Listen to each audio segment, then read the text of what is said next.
Today we got to talk about how I think Ohio State has finally pushed Jim Harbaugh over the edge. Or maybe he was already there.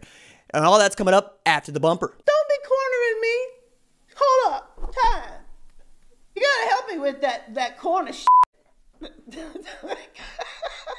What's up, kinfolk? It's RJ Young. I am not on a step mill. Consider hitting the like and subscribe button because I upload a video every single day. So it's college football related, sports related. We have a good time. Today, let's talk about Jim Harbaugh, who penned an open letter to college football where he is being Don Draper and dropping his ideas on us.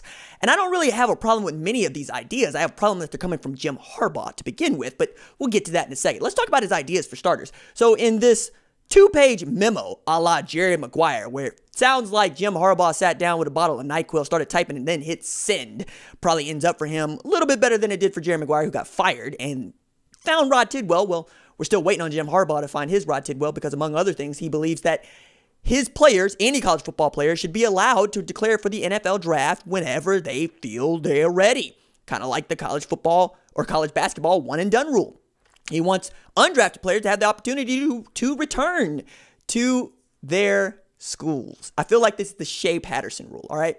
Because one of the things that Jim Harbaugh wanted in this was not only that you could return if you were undrafted, but another year of eligibility.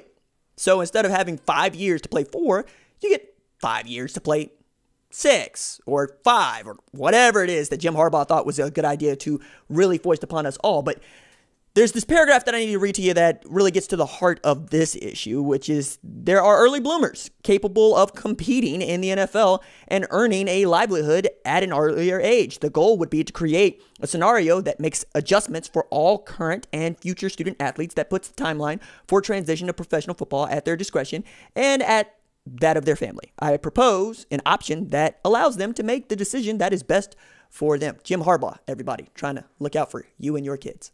Jim Harbaugh, everybody, who brought in grad transfer Shea Patterson at, one of those landmark decisions where he got the waiver request to play right away. And Shea Patterson, who went undrafted and gets signed by the Kansas City Chiefs, who also signed Jordan Ta'amu, which also means that Shea Patterson is going to lose to Jordan Ta'amu for the second time in 3 years, which also means that Jim Harbaugh failed to develop yet another 5-star athlete.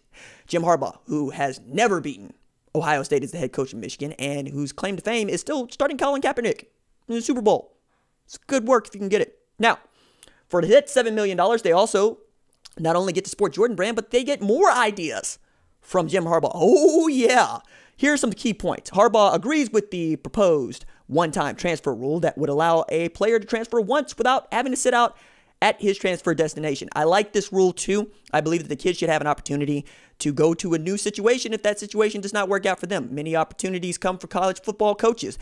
Head coaches take other jobs when they sign classes. We saw Mark Richt basically quit after he signed a class. We saw Manny Diaz take the job at Temple and then take the job back at Miami where they were going to make him the head coach, basically leaving the kids at Temple in the lurch. And we've seen this with Dana Holgorsen, who took the job from Houston, where he was in West Virginia, and who also wanted to say, I don't want to take in kids that told me that they're transferring because they didn't play, and then just took in a bunch of kids that transferred because they didn't play down at Houston. So I'm here for this because I want to even the playing field for the players, and I believe that the players only have so little time to make a name for themselves and to play the sport that they love at the college level.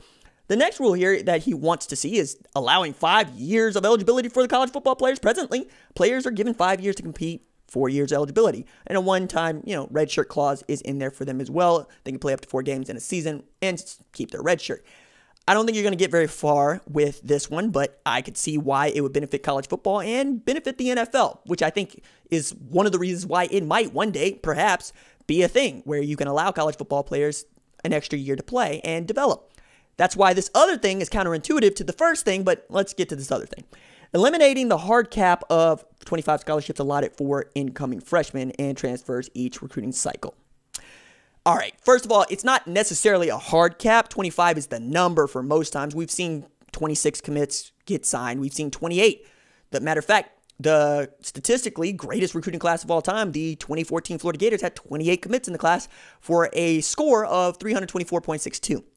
2021 Ohio State class is going after that total with quality as well as quantity. Blue chippers up and down the list for the Ohio State Buckeyes, with Jansen Dunn, not outstanding, but Oklahoma wanted him in the worst way. Ohio State showed up, said we wanted more, and that's how he ends up in Columbus. Now, we have the 25 scholarship hard cap in quotes here because so many college football coaches would oversign. In 2009, Houston Nutt famously signed 37 kids, knowing he only had 25 scholarships. And in 2011, we saw Steve Spurrier sign 32 when they were implementing the rule that said, hey, no more than 28, 25 tops, and 28 is really with some rigmarole math from the last academic calendar. And there's lots of other math that has to be done fuzzily to get you past that 25 cap.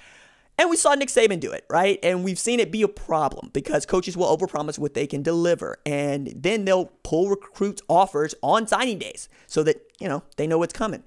I particularly enjoy that you cannot oversign because I think that you can't sell spots that aren't there to take. Even now, though, we've seen coaches kick kids out of recruiting classes who are committed because they can trade up to go get a better player. Major Burns is going to go to LSU. He ends up in Georgia. I wonder why. Wasn't a flip commitment, although those things happen. It's also one of the reasons why I'm buying into the way that Clemson is choosing to extend its offers and take its commitments because they, I think, offer the second fewest amount of offers in the FBS ranks, Stanford being number one, because they want the kid that they offer to know it's your spot.